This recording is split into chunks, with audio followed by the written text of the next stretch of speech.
Qué bueno que estás en nuestra sintonía. Hoy en Vivir por Fe hablaremos sobre cuáles son las razones por las que pecamos. Veremos si se peca por hacer lo incorrecto o por dejar de hacer aquello que sabemos que es correcto. El pastor Sergio Rubio y quien te habla Magdalena Taveras, te damos la bienvenida y te invitamos a mantenerte ahí.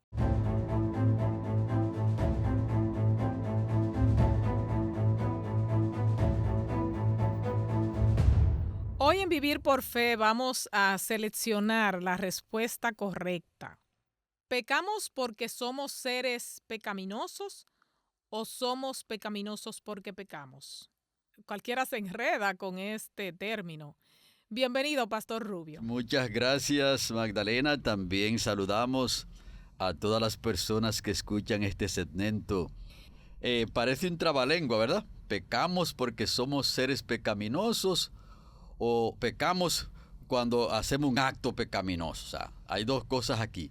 Entonces, muchos creen que nosotros llegamos a ser pecadores cuando cometemos un acto pecaminoso. Pero cuando le damos un chequeo bien a la Biblia, nos damos cuenta que es al revés. Nosotros pecamos porque somos seres pecaminosos. O sea, nosotros cuando nacemos como seres pecaminosos. Es decir, que el ser humano, desde que nosotros nacemos en el vientre de nuestras madres, ya venimos en nuestro ADN con el signo del mal. Por eso cuando un niño nace, usted ve que cuando va creciendo, el niño va manifestando lo que él es. Por ejemplo, a un niño no hay que enseñarle a que pellizque y muerda a los otros niños. O sea, el mal no hay que enseñárselo mucho. El mal está en su ser, ¿ve? O sea, el pecado va más allá de un acto, sino que es un estado del ser. Y claro que hay muchas personas que creen distinto. Y claro, tienen derecho a creer distinto porque todo el mundo tiene derecho a formular su creencia. Pero cuando usted estudia la Biblia, se va a dar cuenta que los niños son pecaminosos desde muy pequeños. Son como egoístas, ¿verdad? Quieren todo para ellos. Correctamente. De hecho, cuando están pequeñitos, la madre puede estar lavando, puede estar cocinando, puede estar haciendo una cantidad de cosas para él o para ella misma si es una niña. Y el niño o la niña comienza a gritar y se pone en rojito, ¿verdad? Uh-huh. Gritando fuertemente. Y la madre tiene que dejar de hacer de los oficios que está haciendo. Y cuando lo carga, ¿qué hace la persona inmediatamente? Se calma. Guarda silencio. Uh-huh. Y entonces cuando va avanzando en edad y llega a un lugar, por ejemplo, llega a un vecino o a otro lugar donde hay muchos juguetes, cuando se va de allí, cuando el padre se lo va a llevar o la madre de ese lugar, la tendencia no es a dejar los juguetes. Haga, por ejemplo, la práctica con un niño pequeño que no quiere una comida o no quiere una leche. Si usted quiere verlo en acción, dígale, bueno, como tú no quieres esta leche, déjame dársela a tu amiguito o a esta persona por acá. Inmediatamente el egoísmo entra en acción. Porque la mayoría no están dispuestos a que otro se coma esa comida o se tome esa leche, porque el egoísmo, mía. Correctamente. Y también cuando una madre es primeriza y tiene el primer hijo, cuando tiene el segundo hijo, el egoísmo también del primer hijo entra en acción. Uh-huh. Se da cuenta, comienza a defender su territorio. Se pone ñoño y comienza a gritar y comienza a hacer una cantidad de cosas, sí, porque está mirando que ahora le están quitando el trono. Exactamente, se siente destronado. Ajá. Y entonces está viendo como que le están dando mucho cariño a otra persona. Sí, exacto. Y él entiende que también a él hay que darle Entonces, mucho cariño. todo eso demuestra el egoísmo Correctamente. humano. Entonces, cuando uno ya es adulto, pareciera ser que todo eso lo corregimos porque sé lo que le corresponde al otro y lo que me corresponde a mí. Pero, ¿de qué manera yo puedo demostrar egoísmo siendo adulta? Cuando uno es adulto, Magdalena, lo que hace es que va disfrazando el egoísmo. Okay. Lo va disfrazando porque uno va creando conciencia y usted sabe que el pecado se parece mucho a los ratones. Usted no ve que los ratones de noche es que hacen sus desórdenes. Pueden trabajar en el día, pero casi no se les ve. Pero pero el ratón le gusta trabajar en la oscuridad. ¿Se da cuenta? Asimismo, el pecado es lo mismo. El pecado entonces quiere trabajar en la oscuridad. ¿Se da cuenta? Entonces, cuando nosotros vamos creciendo, simplemente lo que hacemos es que vamos ocultando nuestro egoísmo, pero a menos que una persona se haya arrepentido y se haya convertido y que el Espíritu Santo entre en su corazón, el egoísmo no muere de muerte natural. Ajá. No, o sea, siempre se mantiene allí presente. Y es interesante lo que dice la Biblia aquí en Eclesiastés. Eclesiastés 4:4 es un pasaje muy interesante porque dice: he visto asimismo que toda obra bien hecha despierta la envidia del hombre contra su prójimo. Es decir, que si usted es una persona que sobresale, inmediatamente eso va a molestar a muchas personas. Okay. Porque el egoísmo sale, ¿ves? Como dicen, que al árbol que tiene fruto a ese el que le tiran piedra. Correctamente, porque el egoísmo está ahí. Los demás no quieren que se destaque. No quiere que se destaque. Todo el mundo quiere como que el otro esté como o por debajo o igual. O iguales, sí. Debe ser por debajo, porque el egoísmo no quiere que nadie sea igual tampoco.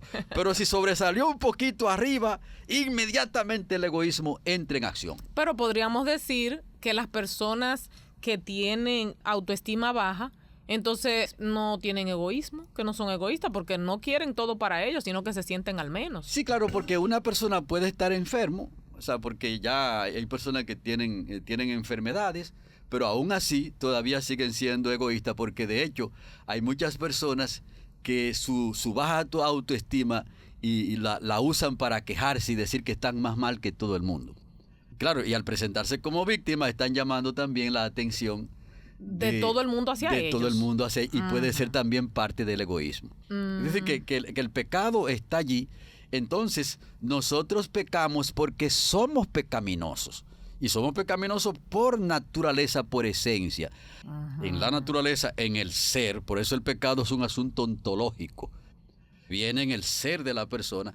Y a medida que la persona va caminando, se va desarrollando, simplemente lo que va modificando. Y por supuesto que cuando tiene un encuentro con Cristo Jesús, que sus pecados son perdonados, que el Espíritu Santo entra en su corazón, entonces las cosas comienzan a cambiar por la misericordia y el poder que Dios tiene. O sea que solamente si vamos a Dios es que podemos eliminar ese egoísmo. Correctamente. O sea, el pecado solamente tiene una sola solución y es la sangre de Cristo Jesús. Amén. O sea que fuera de ese ámbito no hay una solución para el asunto del pecado. Por eso la Biblia dice, el profeta Jeremías, que aunque te laves con lejía y amontones jabón sobre ti, la mancha de tu pecado permanece delante de mí, ha dicho Jehová. Porque el pecado solamente tiene una sola fórmula para ser quitado y es la sangre de Cristo Jesús. Pero de lo contrario, nosotros los seres humanos somos pecadores por naturaleza. Y como muchas personas han dicho que nosotros somos pecadores cuando llegamos a pecar, cuando nosotros estudiamos la Biblia nos damos cuenta que el pecado va más allá, porque de hecho la Biblia dice que cuando una persona deja de hacer algo, es decir, que peca por omisión, también le es contado por transgresión, porque el pecado es por omisión y también por comisión, las dos cosas. Ok. O sea, si yo dejo de hacer algo correcto, también es pecado. Exactamente, eso fue lo que Jesucristo expresó cuando usted lee Mateo 25. Habla cuando estuve en la cárcel, cuando estuve desnudo, sí. cuando estuve enfermo, hambriento. Entonces, cuando los que no hicieron nada por esas personas necesitadas, pudiendo hacerlo, por supuesto, entonces Jesucristo le dijo, cuando usted lee Mateo 25:45, por cuanto no lo hicisteis a uno de estos mis hermanos más pequeños, a mí no lo hicisteis. Cuando uno estudia la Biblia, se da cuenta o nos damos cuenta que el pecado va más allá de los actos.